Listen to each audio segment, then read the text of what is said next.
Hey, buddy, it's not them today. It's just someone else tomorrow. Well, I'd rather it not be today, okay? Look, we're gonna break your neck so you don't feel a thing. How's that? Wait a minute. I thought rhinos were vegetarians. An excellent point. Shut up.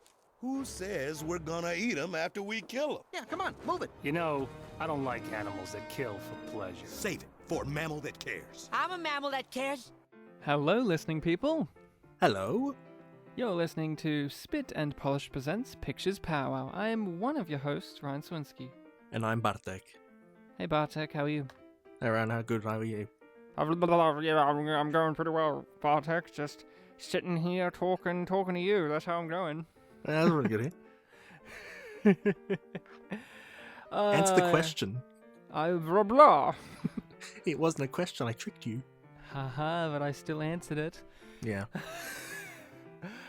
Because, you know, we're here podcasting again, talking about a movie that came recommended. That's the format of Pictures Powwow. Spit and polish, likingly, because we're always spitting, and we both happen to be Polish. Got any fun Polish facts for us today, Bartek? Poland is called Polska in Polish. Okay. Why did that need to be changed for English? Because the English are dirty scoundrels. Dirty rotten scoundrels? Yeah, I was going to say cowards and then scoundrels, so I kind of said scoundrels, but yeah. Scoundrels? Okay, fair enough. So, And Polish women are called polka, which is like that German music. of course. I mean, some might say Polish women are filled with music, but I wouldn't know that. Yeah, when they scream and... I don't know, joke. When they scream for their rights and the Polish society says no. When they scream, Bartek, dinner's ready and I love you. They scream it too, by the way. They don't just yell it or say it in a loud tone. They scream it in agonizing pain. Oh, you wouldn't well. know. Oh, well. I like that you confirm that.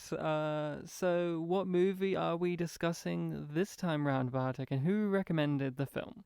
We are talking about 2002's Ice Age, and I recommended the film. Ice Age, brought to us by what animation company? Blue Skies. Or is it Blue Sky? I think it's just Blue Sky. Okay, well, we fucked up already. What else have they done? I know that they've done Rio, they've done the Peanuts movie. I think they did one of the Dr. Seuss ones. Okay. I think Horton Hears a Who. All right. So they've been really nailing it. And of course, they've done 5 other Ice Age movies. Yeah, 5 in total. No, Bartek, I googled. They count the short with Scrat as a film. Okay, that's fair enough. I said to my wife Rachel, I said, there must be 5 of them, and she says, no, there's 6. There's the one with Scrat, and I'm like, isn't that a short? And she goes, yeah, but they still count it as a film, so that it can be a 6-film series. Isn't that crazy? I didn't know that they were that insistent on it. I guess when we make the Ice Age timeline, we have to consider that. Yeah, we have to consider the Scrat, short or whatever.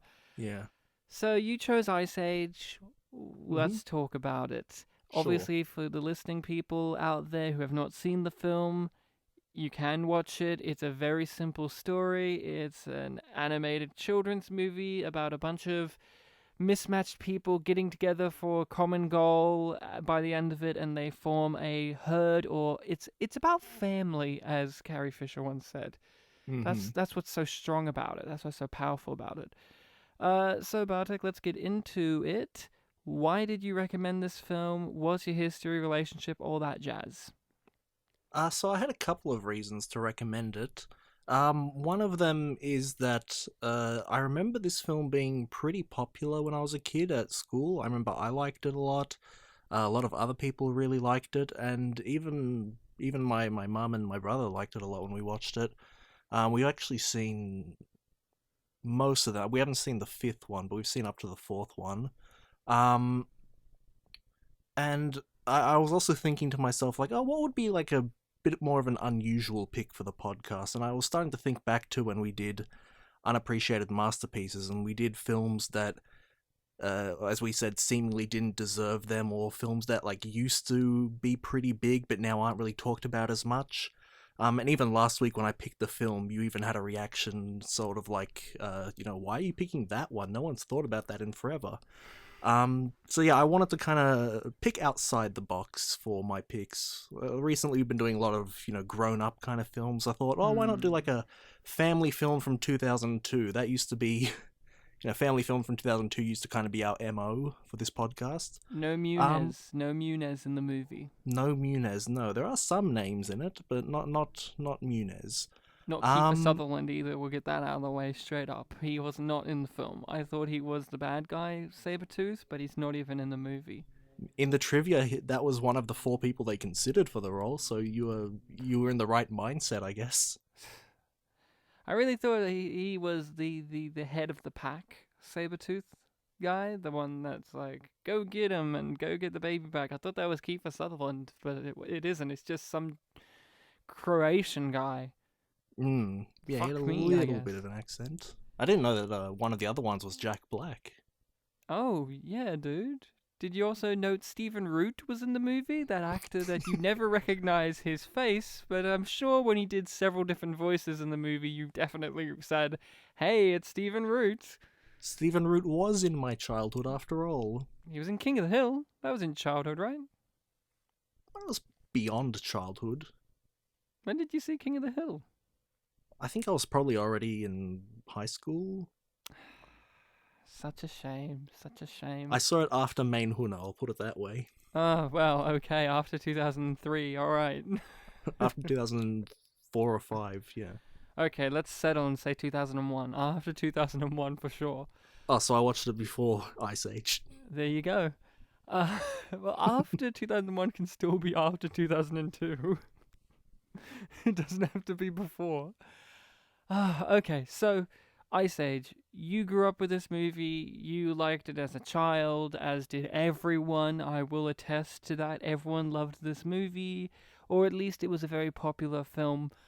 I have, of course, grown up with this movie as well. I've seen it numerous times, always on TV, always the teacher's choice to put on for when, you're no longer doing school and they're like, okay, let's watch a movie, kids, and it's either going to be Whale Rider or Ice Age. Those are the kind of movies that they would put on, or The Gods Must Be Crazy, that movie too. And this was one of those movies that always just got put on, whether it be by TV or by teachers or your parents or yourself. Always there, always present, but at some point it just stopped being there. And you go, why? There was always an Ice Age movie coming out. So why did Ice Age, as the film and the franchise, I guess, kind of stop keeping in touch with us, the general masses? Not just us because we grew up, but even younger people who were, riding off the coattails of us and getting our leftover kids' film franchises. How come the Ice Age movies don't get the acclaim of like a Toy Story or all those other Shrek. kind of kids' movie franchises? I don't know. We'll talk about it, but I've never liked Ice Age. I'm just going to say that now. I've never hated Ice Age. Ice Age was always one of those kids' films. The ones where they're fine. Even as a kid, you just go, oh, they're kind of generic. There's a few of them, especially by DreamWorks, that come to mind, like Over the Hedge. Over the Hedge, this, Flushed Away. Flushed Away. There's that one with, I think Disney did it with the cows. There was cows. Some barnyard thing? Yeah, one of the, right? Yeah, I And think they're that was like, Nickelodeon. All right. I'll take your word for it. I think, yeah. I'll take your word. I think there's a Disney one with cows on a ranch, but I don't care. The point is, there are just those generic kids' movies that exist, and they're not offensive, but they're not anything particularly special. But out of all those, Ice Age is the one that spawned a whole entire franchise of movies, and it was very popular. But for me, I never cared for it. It was always just kind of like, whatever. Like, I'll watch it for sure because it's something on. And maybe because I've watched it so many times that it always has it doesn't have that charm, I guess. But I've watched all those Toy Story movies millions of times, and they still hit hard when I watch them as an adult. So I don't know. Okay, let's get into it more. So, what about Ice Age worked for you as a kid? As a kid, I seem to remember finding it very funny, like all the way through. And it also, it has a lot of heart to it throughout. It's a story that, and even later on, Tokyo Godfathers kind of had the same story. There's three Godfathers story of three sort of mismatched people in a similar situation having to look after a baby, and going through essentially an adventure through, a big landscape to try and get it back to where the baby belongs. Yeah, yeah. So So it was that's yeah, good story with, a lot of jokes in it. How do you feel about it now, having watched it as an adult? Yeah, it's odd. The humor didn't really land for me as strongly. Um and through most of it I was kind of thinking like, oh, did I really enjoy this? But I think like after a certain point I kind of warmed up to it a bit more after the ice cave sequence where we got the Manny flashback, or not the flashback, the stylized explanation of his backstory. Like, I completely forgot all about that part. And I think from there, a lot of the heartful moments of the film sort of kept me going. Okay, so you didn't find it funny this time, but you found it more emotional, I guess. Yeah, Is in the the latter feeling. half. Yeah, especially in the later stages of the movie when crew are finally becoming a family. Yeah. Yeah, yeah. I just never found it funny. And as an adult, I don't find it funny, but it's never offensively bad. It is just there. I've always never cared for the dodo sequence. I never cared for he's doing the American football in slow motion and he smashes the watermelon because it goes on for so long. Yeah, it did.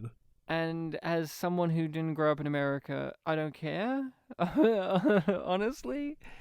And they have a few scenes like that, or a few sequences like that, where there's just things that happen that you can recognize as, oh, I understand what they're doing, but you just don't connect or care with it as much as, say, some other elements of the movie. Yeah, I agree. There is a heart to the movie for sure, and that element of finding a family in the most unlikely of places is very well done in the film. Like, it is executed nicely. I understand why they have got to the place they have got to by the end of the movie. I've understood Diego's character flip. I totally buy it. I understand it. I recognize it. None of that's done in a necessarily ham-fisted way either. You don't get that big, oh, you bastard, we're gonna split up in the third act kind of thing. We don't get that. We could have, but we didn't. Yeah, and at one point it seemed like they were going there, but they were kind of talked out of it pretty quickly. Which is great. The Yeah. baby wasn't annoying or a character. That was good. Because in these movies, you always have that little creature or baby or thing that they have to protect or look after or get to A to B, and they can be a really annoying aspect of these type of movies. Yeah, the film didn't like put it on a pedestal and say, this baby is great, you gotta love this baby. Yeah, or they didn't be like, oh, look how cute it is, blah. It's kind of like, oh, it's there. They did some of it, but it was really understated, like when it hugged its like place where it used to sleep and stuff like that. Yeah. So none of that was bad. I think all the voice acting's pretty great. Mm-hmm.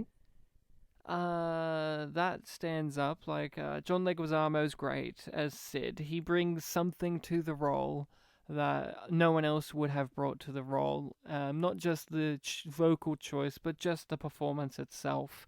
John Leguizamo brings something to that role because Sid is a very unlikable character, especially as an adult. He is selfish, he is annoying, but Leguizamo brings some sort of charm or depth or humanity or comedic timing that stops him from being completely unlikable, completely annoying. Like, I didn't find myself in absolute hatred of Sid and I wanted him to go away. I found him annoying because the film wanted him to be annoying, if you catch my drift. Yeah, that's a really good point, because I feel like, yeah, these kind of films tend to have characters like that, but this film gave the annoying factor a purpose. And it's not like they stripped it away at the end, because usually if you have a character like this who's dumb and annoying, their growth as a character by the end kind of puts them in a more mature headspace or whatever. And he does have that, but he's still stupid and annoying in the punching bag at the end of the movie. Hmm. Which I appreciate, because it also, when that happens in movies, especially kids ones, they feel very phony.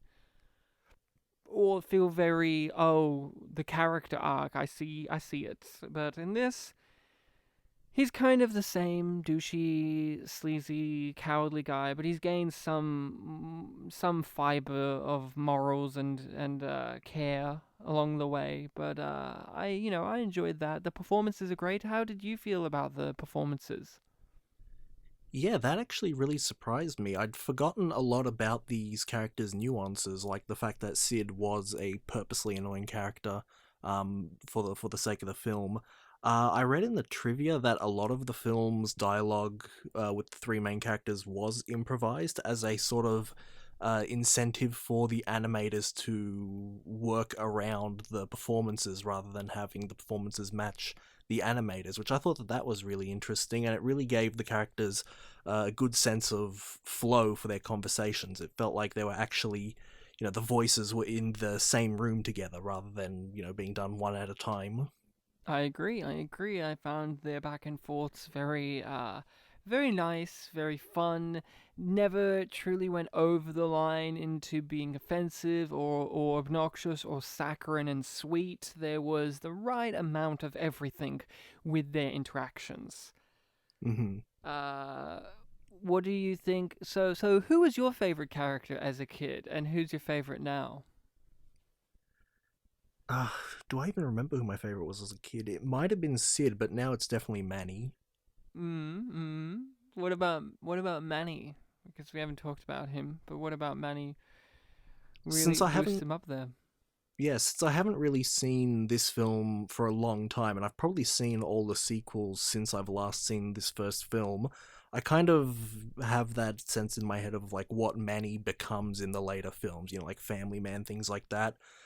So when I put on this film and I read in the synopsis that it's about a loner mammoth with a tragic past, that's what it said.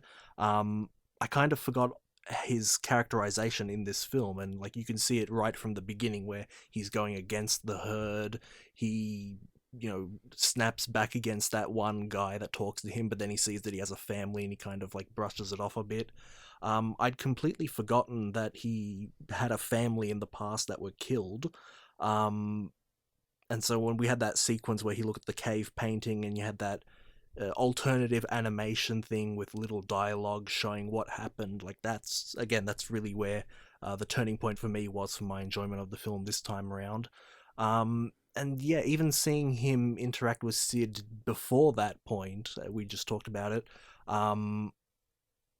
you could really get a sense of he is annoyed, but he is still a little bit amused by him.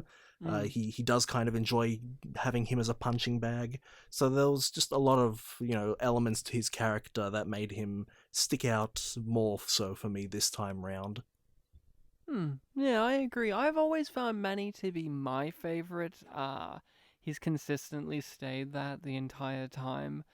I like Ray Romano. I enjoyed Everybody Loves Raymond as a show growing up. It's not one of my favorites, but I enjoyed it. And he has a great voice for animation, and he is the perfect casting choice for this character. You wouldn't think it, but he actually does suit the character very well.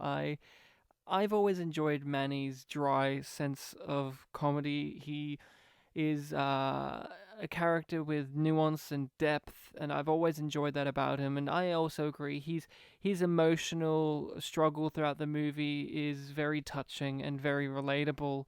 Because Sid, he's got abandonment things, but they never really delve deep into that, and they kind of play it off as comedy. And then Diego's whole thing is is not as fleshed out in that way. Like, you don't actually care about Diego betraying his family, like his pack or whatever. You only care because you like the characters of Manny and Sid and Baby and whatnot, but you don't actually care too strongly, at least I didn't, about how Diego has to overcome that issue as an individual. True. His positive aspect to that is that you actually get to see it happen in the film. It's like it's part of the story, I guess. Yeah. Well, with Manny, his journey is like accepting others. And that's what we get at the end, is he's accepted them all, and he's kind of embraced them all as people and as a family, as a herd, which he wasn't going to do at the beginning. Manny's great. Ray Romano's a great actor. I know you didn't grow up with Everybody Loves Raymond, but Ray Romano's just been doing weird roles over the last few years, like turning up in Scorsese projects, and Yeah, I noticed. he's a good actor, man. He can act. The guy can, he has limited range, but he can do it. He can do it. And something like this, it really does show you that this guy had a dramatic side, even though this is a silly little kids animated movie from 2002. Yeah, it's not that surprising that Ray Romano can do dramas, because here he is doing it in this as a voice, and the most critiqued thing about Ray Romano is his Muppet-sounding voice. And yet, here he is in this movie, and it's the strength of the movie is Ray Romano's performance, at least for myself. Yeah, it's very good. I think I remember reading a trivia point them about the people who casted him saying like, "Oh, he's perfect. He's got this very elephant-like voice." He does. It's really nailed it. I love his Nailed the hair. description. I love how they coiffed Manny's hair to kind of look like Ray Romano's hair in real life at that time. Mm-hmm. It's just very amusing to me. Okay, one of the things that I found very weird about the movie, and I'll just say this now, I haven't seen any of the other Ice Age movies. I've only seen this one.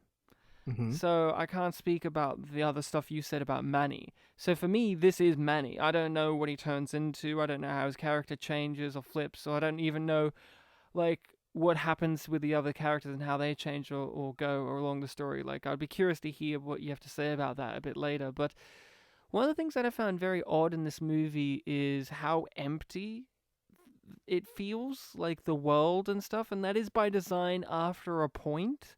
But when you think about it, there's very few characters, and then you look at the cast, and the cast is actually quite small, and you have some actors doing multiple voices, and they're not voice actors that do that. These are actors like Stephen Root and Jack Black and several others that are, your regular type of actors, not like your regular voice actors who usually in a voice project will do 14 different roles. Mm-hmm. I found that kind of confronting at the start. Because when you're thinking of these big animated kids movies that are like, oh, look at this world, you're thinking, oh, there's going to be these exuberant characters, but really it's our main sect of characters, and they're the ones, and then every now and then you'll bump into the rhinos. I mean, literally, they're in the movie twice. Mm-hmm. And the saber-toothed tigers are like barely there too, and I found that a little bit weird to begin with, but it kind of grew on me. I don't know if you noticed that. Yeah, now that you mention that, is true. I mean, obviously, early on, the film starts with the whole pack of animals, really long line of animals going towards hibernation, and I guess the film takes place in the great landscapes where they've left, so, yeah. It's like you said, it makes more sense going forward. Yeah, and but it is just that thing of, with a lot of these animated kids movies, like your Toy Stories or your Monsters, Inc., and all of that, where you have this extravagant idea of this like fantastical landscape of like, ooh, what if toys came alive, or ooh, a world of monsters, or ooh, a world of prehistoric animals. There's the scene where they run into this kooky character, then the scene where they run into that kooky character, and then this character who was a bit of an antagonist for a few minutes, but then they went on to this character. Yeah, and it's not as prevalent. It's not really here in this movie, and that's okay. But it is one of those things to acclimatize to, because that's not the norm. Yeah. I guess Tokyo Godfathers did it a bit more. But Tokyo Godfathers isn't an animated children's film in the way that this is. Yeah, that's true. That's a Japanese movie, and I wouldn't even necessarily say it's a kids' movie. But I just meant more in the sense of like the based on like the same original property, I guess, in a way. yeah. Was there any particular, other than the Manny flashbacky type sequence, or was there any particular sequences or scenes that really stood out to you as great? I guess the final scene where they return the baby to the father. Mm. Again, because there are points in this film where they just kind of don't use any dialogue at all. For an earlier like CGI, completely CGI film, I felt like the art and animation conveying all the emotions was done well in that scene, especially since also the human designs are a bit more dated than a lot of other things in this film. Well, they are Neanderthals, so Yeah. they're made to look ugly. But yeah, I agree. That scene was good, and you're right. The film uses silence and visual storytelling in a way that you may not give credit to. When you think Ice Age, when people think Ice Age, there is, like I did, there is this level of Ice Age, that silly movie where John Leguizamo like does a fart or something, like, which he doesn't even do. But like, you think of it kind of a bit lower brow, but the movie does hit emotional points and uses the animation to tell the story and not just dialogue. Like, one of the more emotional sequences for me is when they get the baby and the mother's in the water and we focus on the baby and then we come back and she's gone and you're like, oh, she's dead. Okay. And it's just like, Yeah, I'd forgotten that scene. yeah, and it's really like impactful in a way that you wouldn't expect from this film. And I've always been like, it's always hit me, that scene, in some way. It's always left me with some kind of emotional reaction that, we don't see her body, we don't see her again. She's just, we understand, oh, she's gone. Yeah, even in the big wide shot.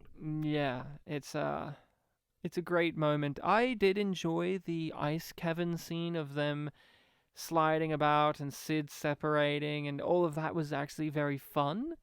I found it very thrilling. I found myself laughing at some of the visual gags that the animators were putting in. It was a very fun little roller coaster sequence. Yeah, I've always really liked that scene, and again, it was something I just kind of forgot about, and when I watched it again, it just brought me right back. I also enjoy the rhinos. Their whole sequence at the beginning, like their first, the encounter scene with them, and you know how Sid ruins that stuff for them, and just how angry they are. And hey, I thought you guys were vegetarian. Oh, well, yeah, it doesn't mean that we're gonna eat them. Yeah, the film has some references to hunting for food. Yeah.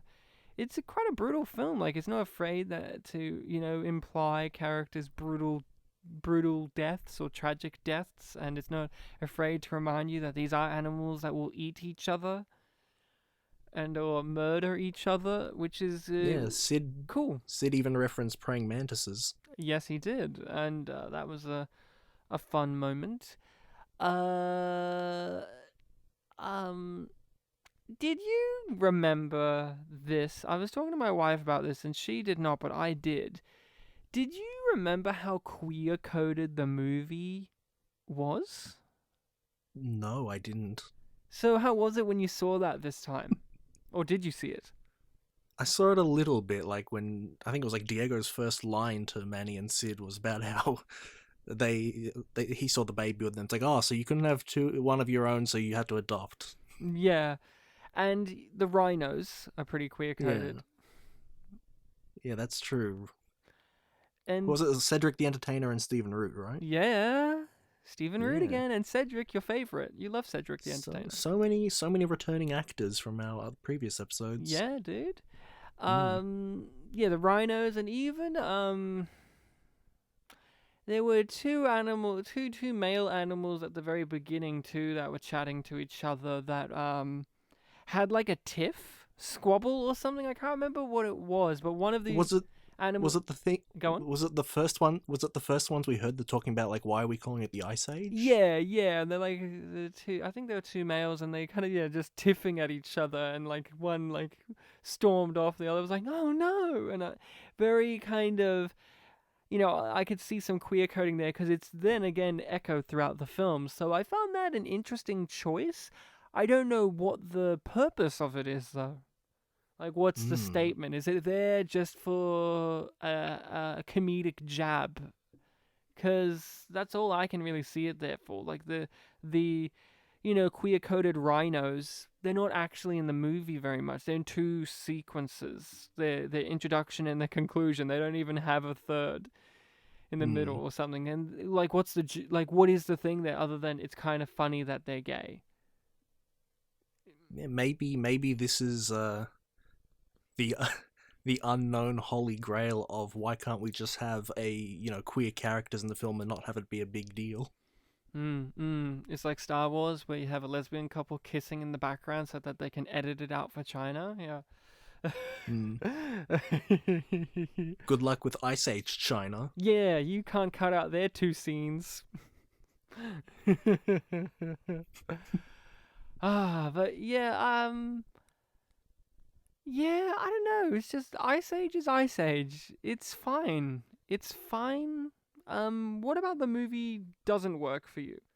Well, like I said, the first half, there are a lot of jokes that just, like, didn't land. Like, I completely forgot about the dodo scene. I brought it up at the end of last episode. Did you? I swear I brought it up at the end of the last episode. Or maybe after we chatted, I can't remember. But you didn't remember the dodo scene? Okay. When I was watching it, it was all coming back to me. I'm like, oh, yeah, there's going to be, like, a football thing, right? And, yeah. Yeah, that scene, it was a long scene. I could see the jokes, but they just weren't working for me, I guess. So for you, the weakness of the movie is it isn't funny from an adult perspective. Yeah, like there's objective comedy there, but subjectively it wasn't really kicking for me for a lot of it. Ooh. I know this is a hard question for you, but what did you find funny about it when you were a kid? I think maybe just as a kid I found most of it funny. I think it just worked for me when I was younger. So you just think as a kid, it just as a whole was funny for you? Like, there wasn't, like, you weren't like, oh, I found Sid particularly funny, or I found...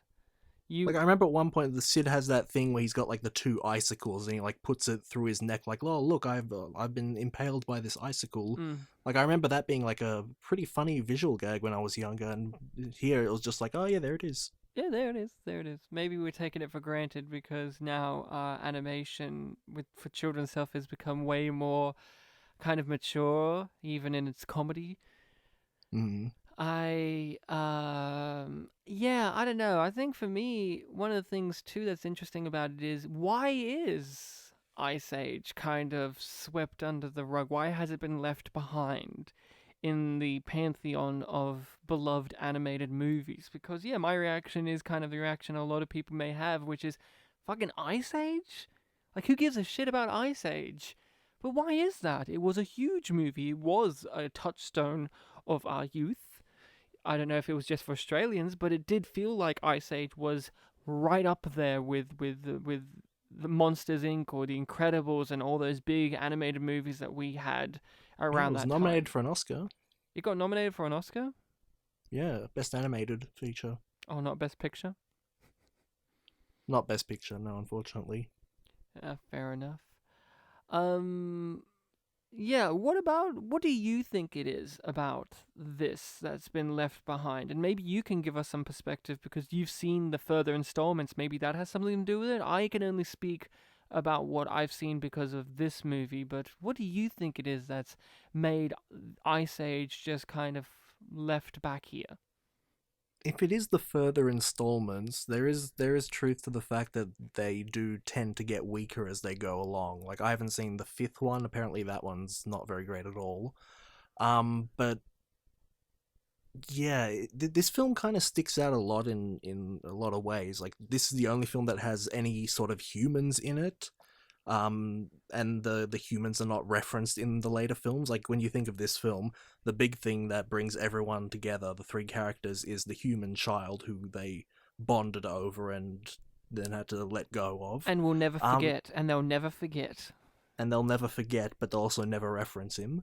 And then like the second film, the big thing of that one is that Manny meets, another mammoth girl, gets together with her in the end, and then they have a family by the next one. And I feel like that family kind of has like a big sort of identity to the Ice Age franchise, like the girl, the wife, the daughter, the wife's two little whatever animal they are, friends.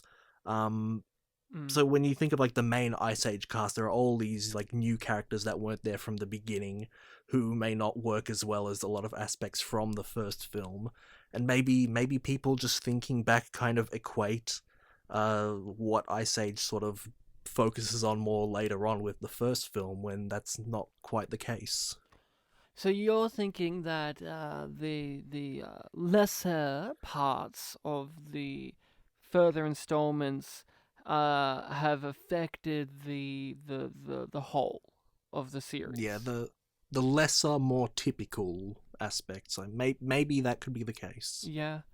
Speaking as someone who didn't like Ice Age that much as a child, and as someone who hasn't seen those further installments, one of the things I think is the thing is, it isn't that unique of a movie. It kind of does feel like it's rehashing, taking some elements from better movies.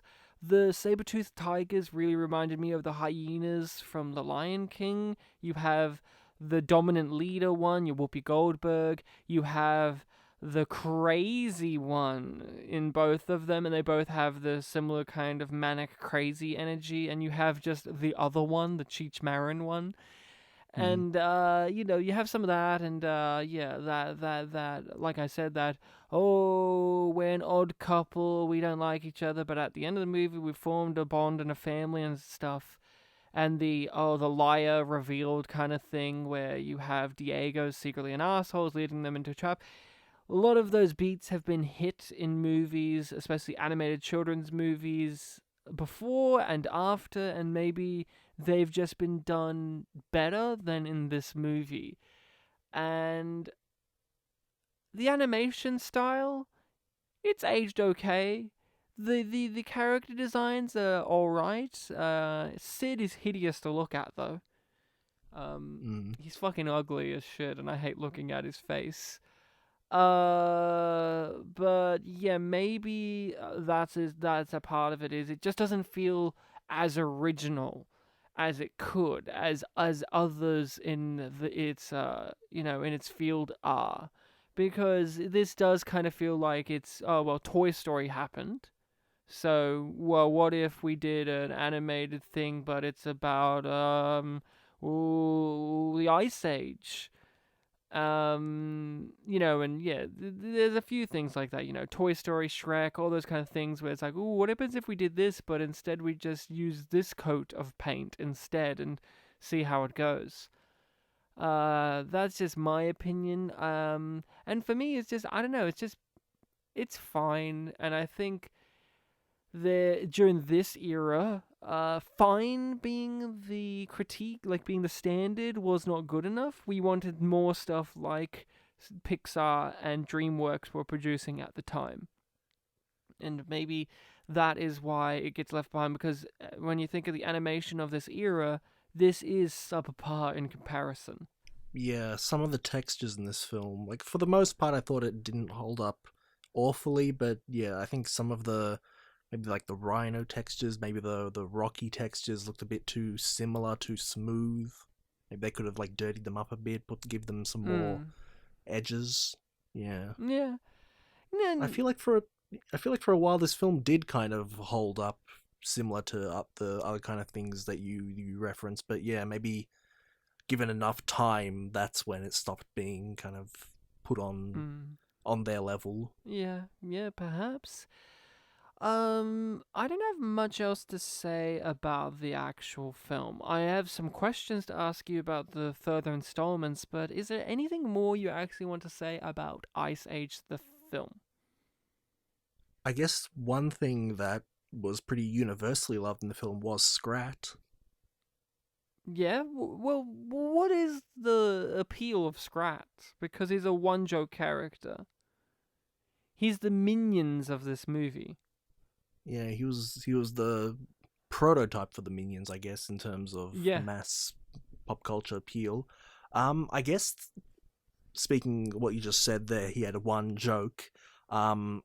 They were constantly fleshing out that joke and doing it in different ways. Maybe not flesh out, but they were playing around with it a lot. They were upping the stakes a lot, but even then, the stakes were always high. Like when we first see him, he creates, huge avalanche glaciers almost squish him to death, and that's the beginning of the film before even the title screen. And then throughout the film, we just keep seeing him after dramatic moments, still trying to achieve his one little B plot goal, which is to bury an acorn for hibernation. And he affects the actual plot. He leads them and tries to warn them of things and all that. Like, he actually does interact with the actual plot of the movie too.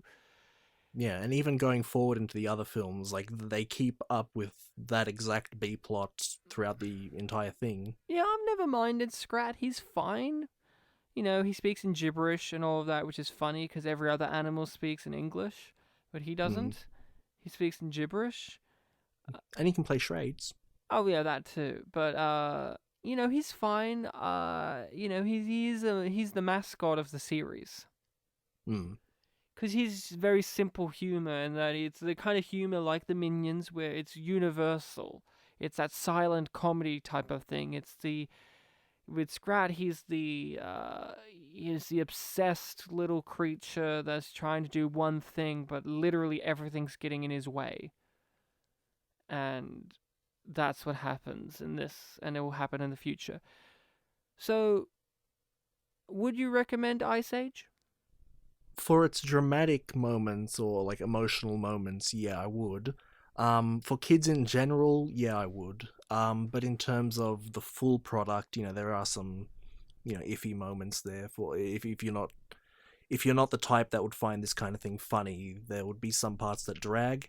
But overall, the characters in it, like their back and forths, even if you don't find them very funny, it has a really genuine feel to it. So yeah, there is a lot of things worth checking out this film for if you haven't already. So I guess overall that's a yes, even though I'm not too into the comedy. You sound pretty positive on it. I would also say a yes as a recommendation, especially if you do have children, because I think this movie, like, as much as I bag out on it, it is just generic, but it's not offensively so, and it does do things in a very mature sense. And yeah, the animation may not hold up as great as some of its contemporaries or movies of today, but if you have a kid, it's always good to show them a movie like this that's kind of middle of the road. Maybe they'll fall in love with it, or maybe it'll help them appreciate some other animated movies, like it did for me. Whenever I watched Ice Age, it really made me appreciate these other animated movies, because I'm like, hey, you know what, like, this movie, Ice Age is doing its best, but these movies did it better, and it kind of helps you appreciate the things like that. So, as much as I've been ragging on the movie or not giving it as that high of a praise, I would recommend it, especially if you do have children, because it does do the beats very nicely, and it's good for young children, I think. But let's get into the Ice Age franchise. So I'm very curious of a few things, Bartek, that you can hopefully answer. So at the end of this film, Scrat is frozen in a block of ice, and it is 20,000 years later, and he's like out and about. I know you haven't seen the last movie, so you may not answer this question, but is that continuity there? Like, do you understand? Like, is that a piece of continuity they're gonna keep? Yeah, that's a thought that I had when I saw the end of the film too. I guess whatever ends up freezing him hasn't happened yet, because he's still out and about and all the main characters are still alive. I don't think they're going to live 20,000 years. So No, but I uh, was curious if in one of the movies he gets frozen in it at the end, and you're like, it's happening. yeah, I'm not too sure if it happened in the fourth one. I wouldn't really remember. Like the fourth one, I think the big thing of that is that a lot of the planet has ended up becoming just kind of water and ocean. Like there's a pirate plot there. So the potential is there for that one.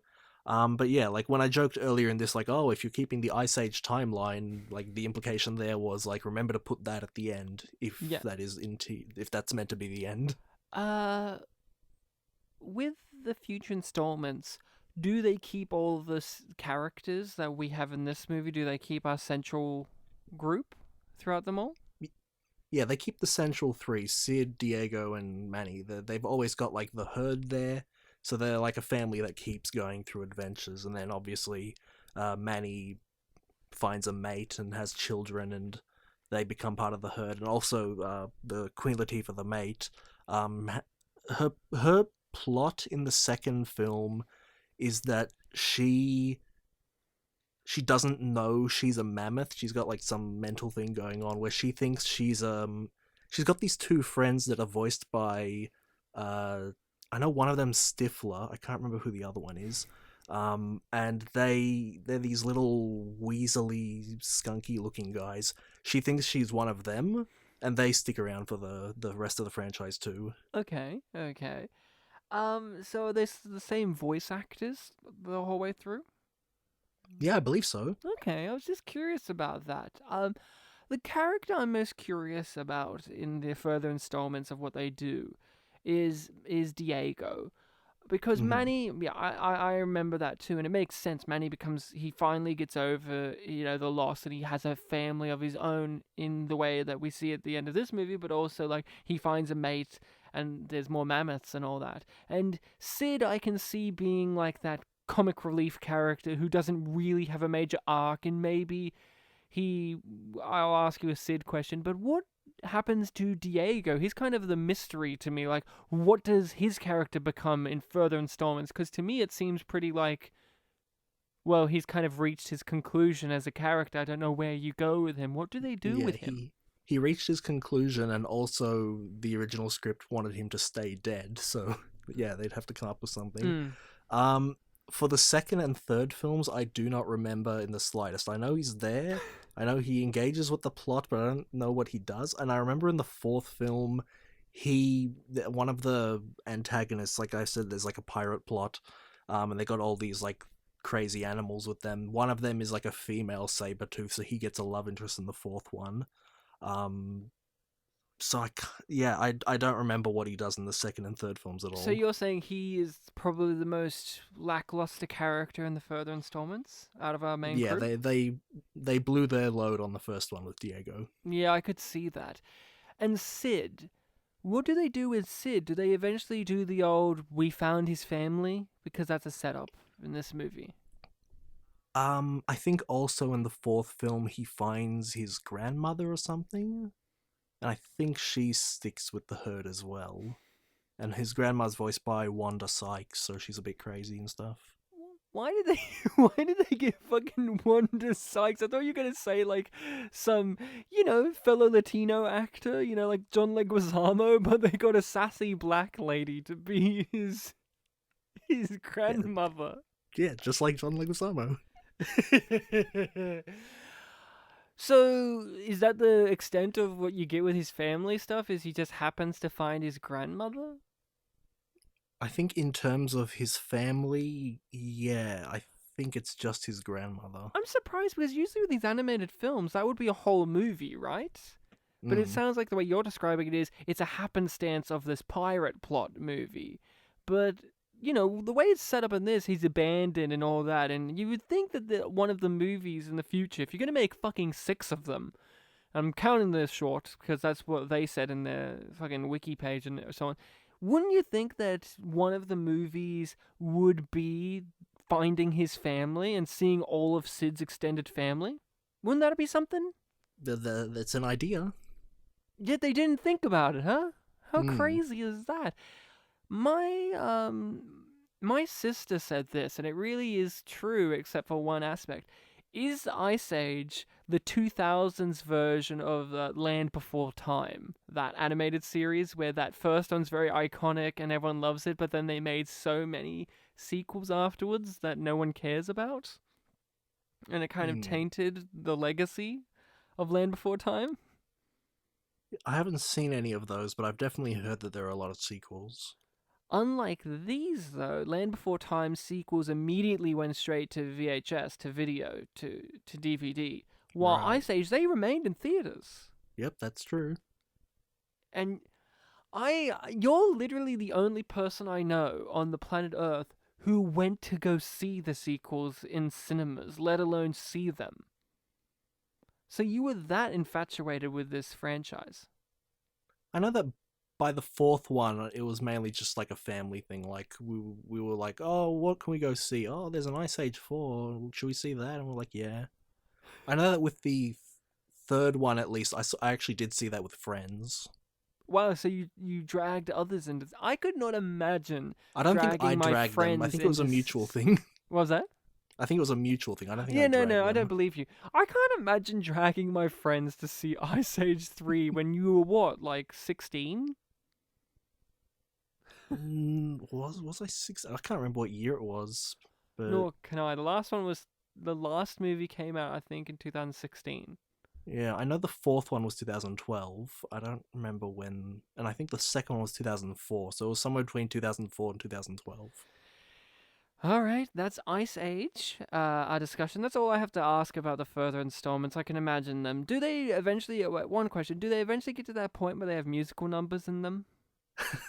I think the second movie does have a Glorious Food number.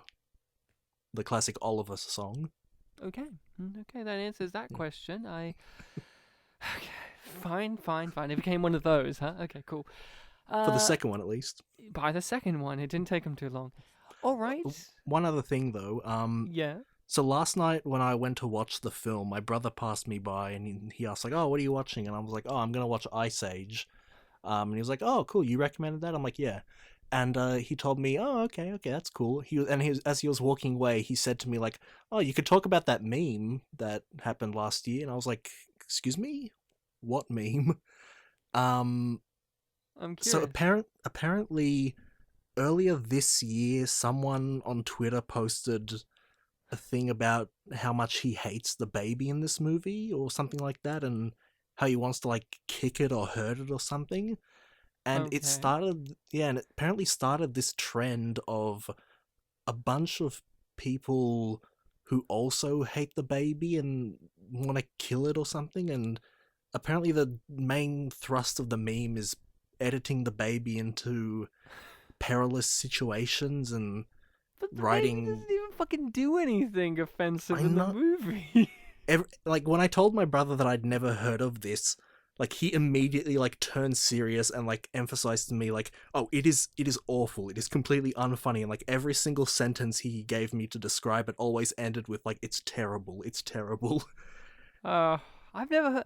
The one meme thing I found of Ice Age, and I remember, was people were making jokes that in one of the future installments of the franchise, Scrat gets a love interest? A female Scrat?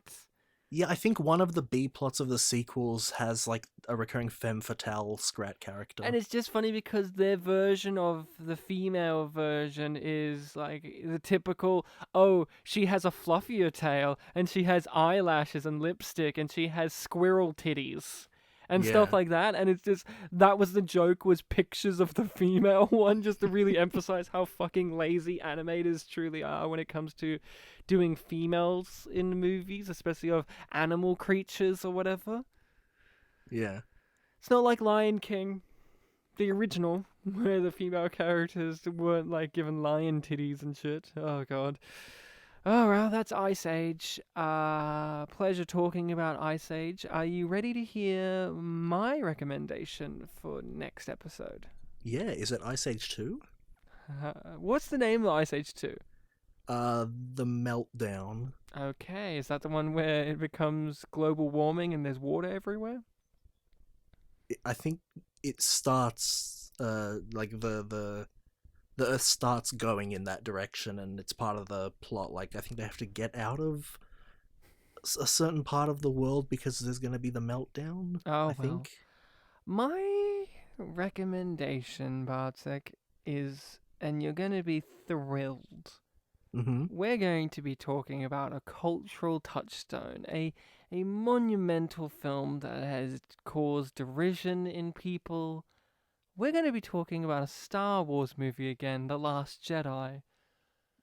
Okay. You have not seen the movie, but you know of it. Mm-hmm. I do.